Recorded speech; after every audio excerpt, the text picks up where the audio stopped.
Hey there folks, I'm Mark in affiliation with Spectrum Pulse, and it's Billboard Breakdown.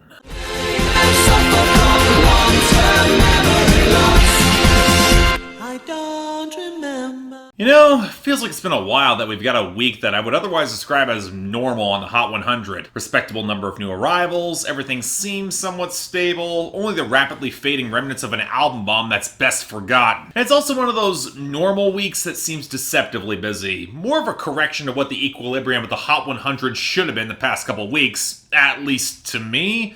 And for better or for worse. Of course, by doing this, we have the unfortunate case of our top 10, where returning to the number 1 spot, we got Someone You Love by Lewis Capaldi. And even despite a bit of residual traction in sales and streaming, it's really here because it's got an unsteady hold on the top spot on the radio. Any serious challenger will wipe this off the map, and the sooner that happens, the better. This song is garbage. I want to say the song to beat it is Circles by Post Malone at number 2. Better sales and streaming, it'll get there, and it's narrowing that gap on the radio, but again, this is a margins game, and with the radio growth slowing down, if Post Malone wants to offer that sales discount at some point, now might be the time. Now, none of this is particularly good for Señorita by Shawn Mendes and Camila Cabello rising to number 3, most because those gains are not stopping how fast it is bleeding on the radio. All the more true for Truth Hurts by Lizzo at number 4, which might have slightly better sales, but considerably weaker streaming. Then we had Lose You to Love Me by Selena Gomez tumble off the number 1 to number 5. Again, I predicted this last week. The fascinating thing will be how long this might actually stick around in the top 10, especially as it still maintains some strong streaming and sales and just needs to make that radio run, which it seems to be doing. Then we had Good as Hell by Lizzo at number 6, and I'll admit I'm a little torn on the momentum going forward. It's got real radio traction and impressive sales, but I seriously question how that streaming weakness is going to impact things. I mean, it's still not a good sign. Then we got No Guidance by Chris Brown featuring Drake up to number 7.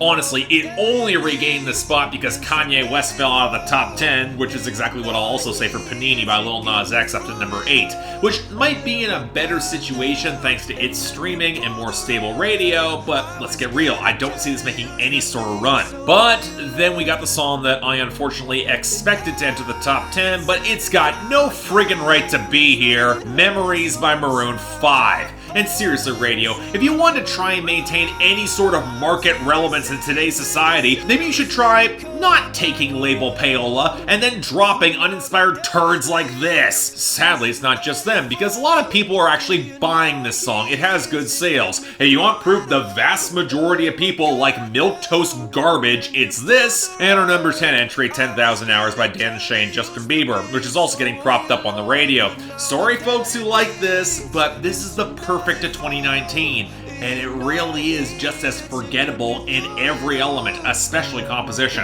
But now on for our losers and dropouts. Not a lot in the latter category worth caring about, as Intro by DaBaby finally slid away, along with La La La by Y2K and BB No Money. It'll comfortably miss any sort of year-end list, thank God. Although, in defying my axiom the Canadian charts are always better, it's actually sticking around over here. Friggin' joy. Now as for our losers, they're either debuts from last week or long-running collapses like Love You Too Late by Cole Swindell at 86, or China by Annual AA, Daddy Yankee, Karol G, Ozuna, and J Balvin at 94. And of all those debuts, nearly all of them are from Kanye West. Follow God fell to 37, Closed on Sunday burned at 84, Salah plummeted to 92, and On God's at 96. The only one that's not from Kanye is Look at Her Now by Selena Gomez at 62, and the faster that song leaves, the better. Now, as I expected, we actually did get a lot of gains in returning entries, and it's worth looking at what's coming back to hold sway for the holiday months that tend to be slower, and it might be a bad thing I'm not all that impressed. Yeah, All the Good Girls Go to Hell by Billie Eilish is finally returning at 89 thanks to the radio, but it's also bringing back Heartless by Diplo and Morgan Wallen at 95, and Stuck in a Dream by Lil Mosey and Gunna at 87.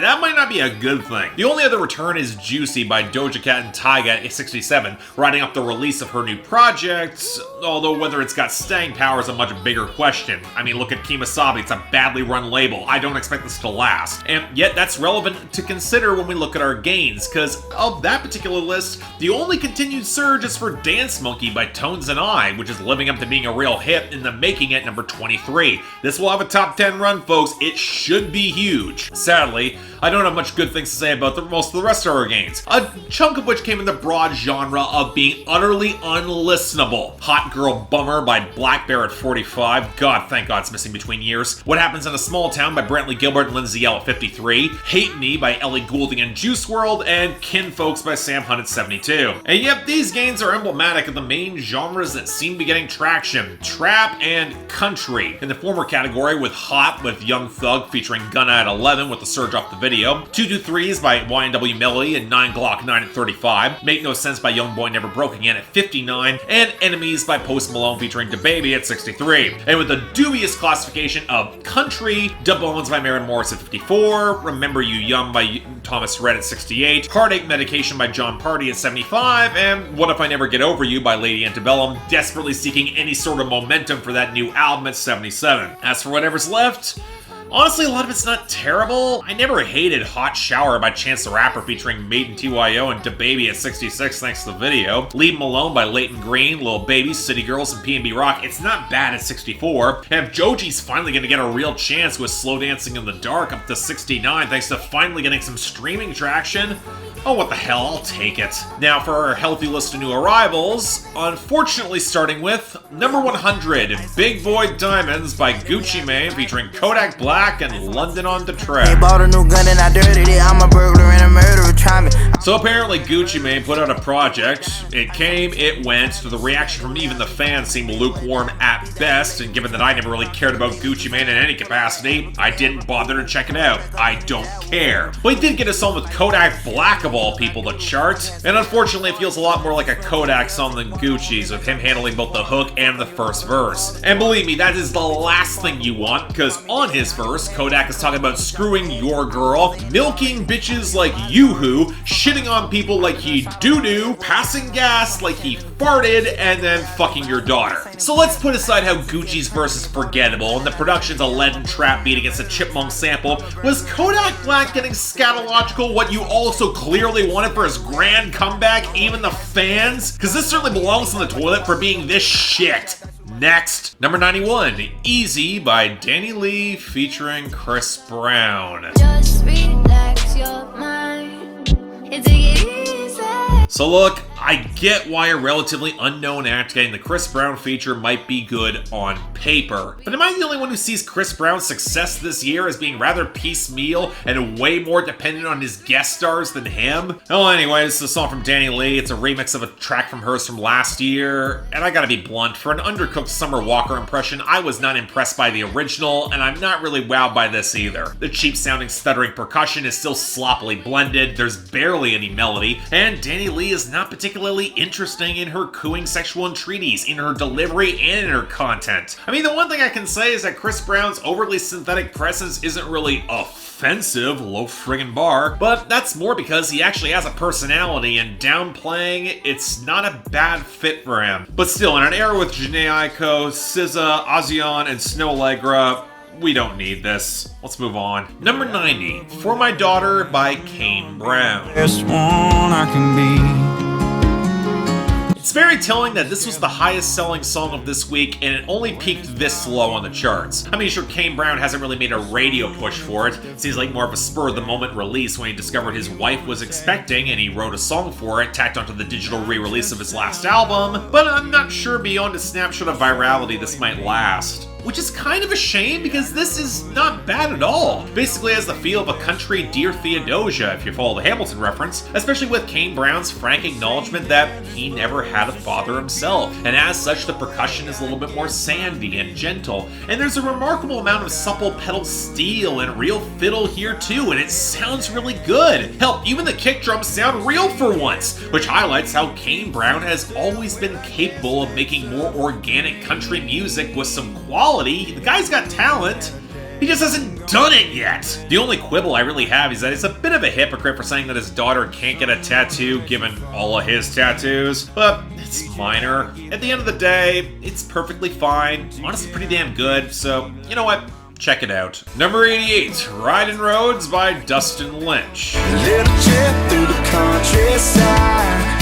Okay, Dustin Lynch, I know it's been 5 years since I reviewed your last album, and any hope of you making something that wasn't utterly mediocre, and I mean, there's at least something passing for a blocky live drum instead of a snap. No, in all due seriousness, this serves the exact same damn purpose in draining all the guitars of life and sliding gooey synth flourishes over an utterly flimsy song where I'm fairly certain nobody even bothered to mic the bass. I get that Dustin Lynch has always chased more of an atmospheric sound, but without real foundation, it just sounds unfinished, especially when the lyrics are the sort of road love song that basically merges the bro country love of cars and girls into the same track. In other words, it is utterly forgettable mush. You had such potential, Dustin Lynch.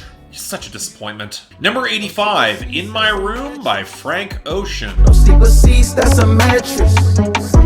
And speaking of disappointments and rock bottom expectations, look, I've always been underwhelmed by a lot of Frank's flexing, because especially in recent years, it's just not been remotely interesting. There hasn't been subtext, and this is absolutely no exception. Forget the wiry tap of the beat and all the jittery vocal samples and the desaturated tones. This is Frank Ocean croon rapping with auto-tune on triplet flows, the blatant Migos influence, and all we get is a single undercooked verse and no hook. I guess if you're looking for deeper lyrical influences, you get a bunch of shots taken at the music industry and fake friends just trying to use him, but this sort of sourness is a really bad look and sound for Frank, and it really hurts a lot of the populism that used to be his baseline appeal. So yeah, another mediocre song, another disappointment. I'm not impressed. Next, number 79, Love Me More by Trippie Redd. You will love me more, nobody else but me. So I know this week it might seem like I'm largely uninterested or even negative in most of the new arrivals, but come on, it's not like Trippie Redd has ever given me much tangible in his content to hold on to,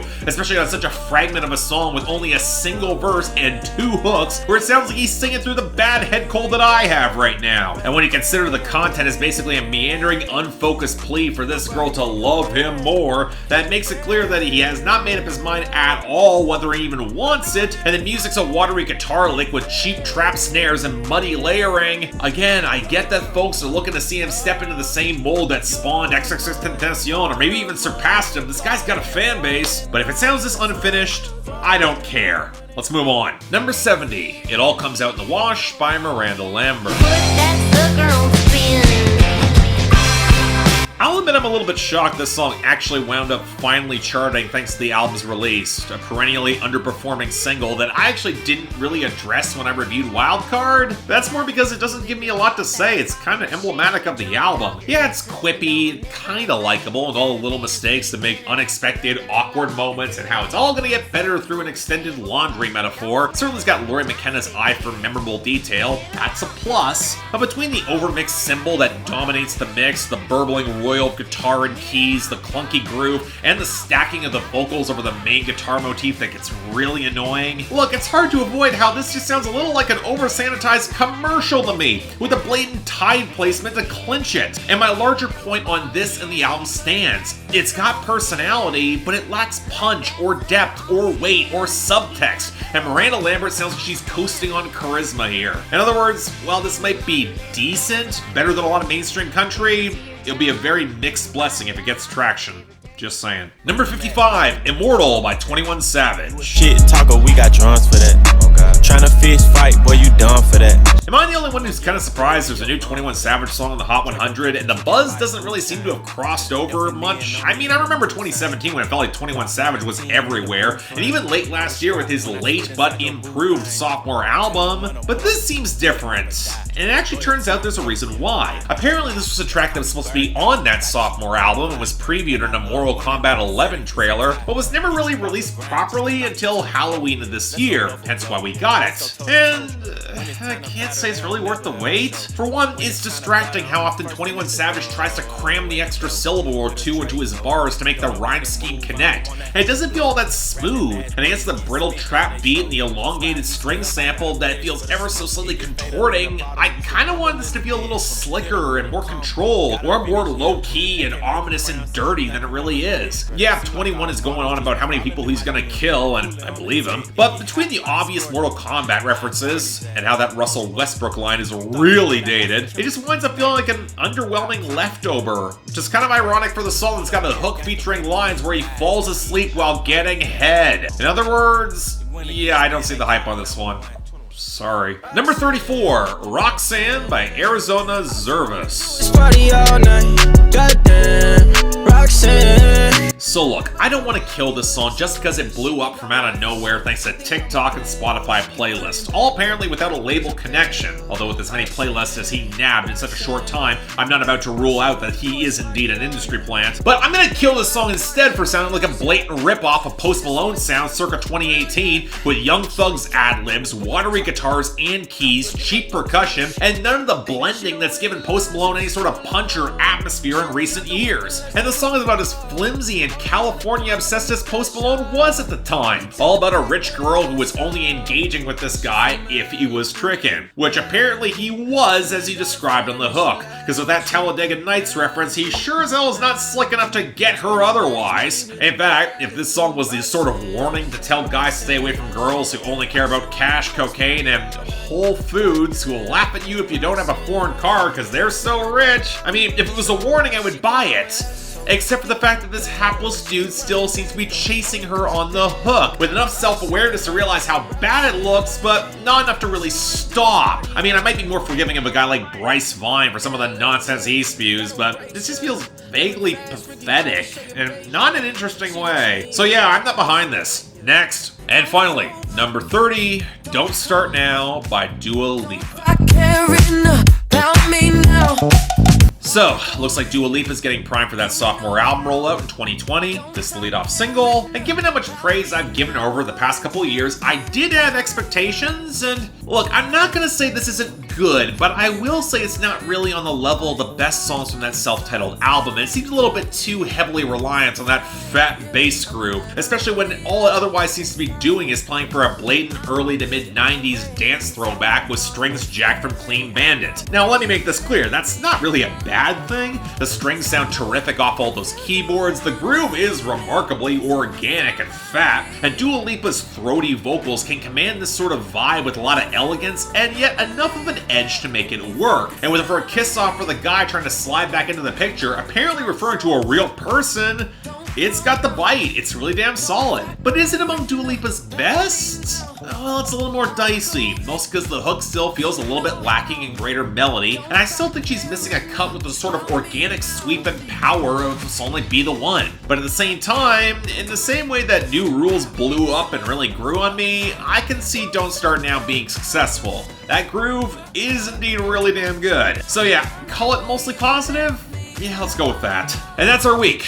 And while the best and worst, they fall out fast, the second place mentions are a little more questionable. I mean, for the worst, obviously Big Boy Diamonds by Gucci Mane featuring Kodak Black and London on the Track will take that. But I'm giving dishonorable mention to Roxanne by Arizona Zervas as just being faintly embarrassing as a whole. It's a song I just do not ever want to hear at any point. It does not work for me. Just a bad vibe. Now the best... well, For My Daughter by Kane Brown will take that handily, but I'm giving honorable mention to Don't Start Now by Dua Lipa, and I can only hope it winds up as a hit and keeps growing on me. Now next week, well, given that we're coming up on the last little bit of the Billboard year, let's see how it all turns out. Stay tuned for that, but until then, I'm Mark, you're watching Billboard Breakdown, affiliated with Spectrum Pulse, and I'll see you next time.